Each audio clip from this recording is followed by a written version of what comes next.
نحمده ونصلي على رسوله الكريم اما بعد. صدر محترم و حاضرین جلسہ، میرا موضوع سخن ہندوستان میں مسلمانوں کے حالات ہے. موضوع طویل اور دلخراش ہے، سمجھ میں نہیں آ رہا ہے کہ میں اپنی بات ہندوستان میں مسلمانوں کی عظمت رفتہ سے شروع کروں یا 1857 عیسوی کے ناکام بغاوت سے آغاز کروں. ایک طرف ہندوستانی مسلمانوں کا تابناک اور شاندار ماضی ہے تو دوسری طرف تاریخ و المناک حال اور غیر واضح مستقبل ہے. برادران ملت، یوں تو مسلمانوں کی تاریخ مشکلات اور مسائل، ابتلا و آزمائش کی داستانوں سے لبریز ہے. مسلمانوں کے خلاف ہر دور ہر زمانے میں مخالفت اور معاندت کی آندیں چلی، نفرت و عداوت کے طوفان آئے، فتنہ و فساد کا سیلاب آیا، مگر اس حق پرست جانباز قوم نے ان سب کا رخ ہمیشہ دشمنوں کی طرف موڑ دیا. مگر آج بھی عالمی پیمانے پر مسلمانوں کے خلاف سازش ہوتی ہے. بھولنا چاہیے بھائی ہمارا محبوب اور مادر وطن جس کو ہمارا اکابرین نے پسینے کی جگہ خون بہا کر اس ملک کو آزاد کرایا اور جمہوری ملک بنایا، کہتے ہیں اقلیتوں کو ووٹ سے محروم کر دیا جائے. برادران ملت، آج جو شدت ہندوستان میں نظر آتی ہے وہ کہیں اور نظر نہیں آتی.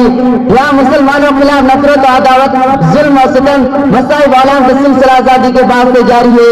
جن مسلمانوں نے تحریک آزادی میں اپنے لہو سے مادر وطن کی پیاس بجھائی، جیل کی تاریخ، کوٹری اور پھانسی کے تختوں پر آزادی کا نعرہ بلند کیا، جن مسلمانوں نے ہندوستان میں اتحاد اتفاق کا چمن لگایا، ہندو مسلم کا خلاف روشن کیا، آج انہیں بھی مدعا کہا جاتا ہے، دیش کا دشمن کہا جاتا ہے، ان کے فسادات کے آگ میں جھونکا جاتا ہے. کیا کسی شاعر نے خوب کہا ہے، جب وقت پڑا تھا گلشن پر مجھ سے ہی لہو کا دان لیا، جب وقت پڑا تھا گلشن پر مجھ سے ہی لہو کا دان لیا، اور میرے ہی لہو کے چھینٹوں سے ہولی بھی منائی لوگوں نے.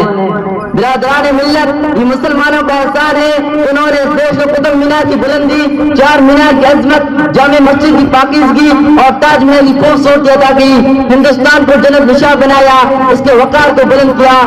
مگر آج اس کا ثمر اچھا مل رہا ہے. بابری مسجد کو شہید کیا گیا، آج ملک کے مختلف مقامات پر فسادات کرائے جا رہے ہیں.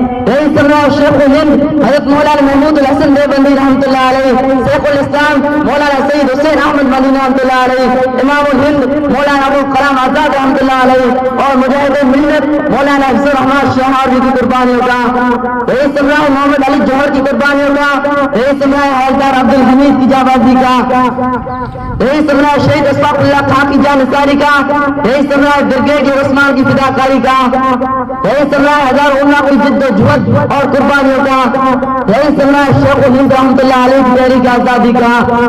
کیا کسی شاعر نے خوب کہا ہے، قربانیوں میں ہم ہیں تو راحت میں کوئی اور، قربانیوں میں ہم ہیں تو راحت میں کوئی اور، انصاف ہو رہا ہے یہ اہل وطن کے ساتھ.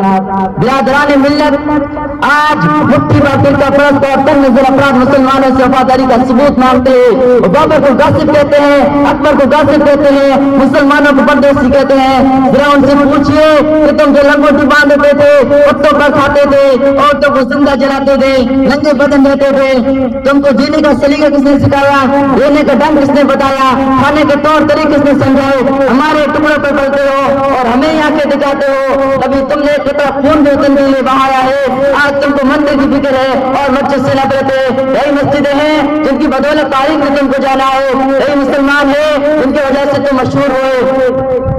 مسلمانوں، ذرا ان کو بتا دو کہ یہاں کے ذرے ذرے پر ہمارے نشانوں کے نشان ہے، یہاں کے چپے چپے پر ہمارے قدموں کے چھاپ ہے. یہ گنگا جمنا ہماری پاکیزگی گواہ ہے، ہماری علم ازمی اور جانبازی گواہ ہے. یہ دیش ہمارا ہے، یہ ملک ہمارا ہے، ہماری لگو نسلی کا خون ہے. یہیں کی سرزمین سے ہم اٹھے ہیں اور یہیں پہ ہم دفن ہوں گے. وما علینا الا البلاغ.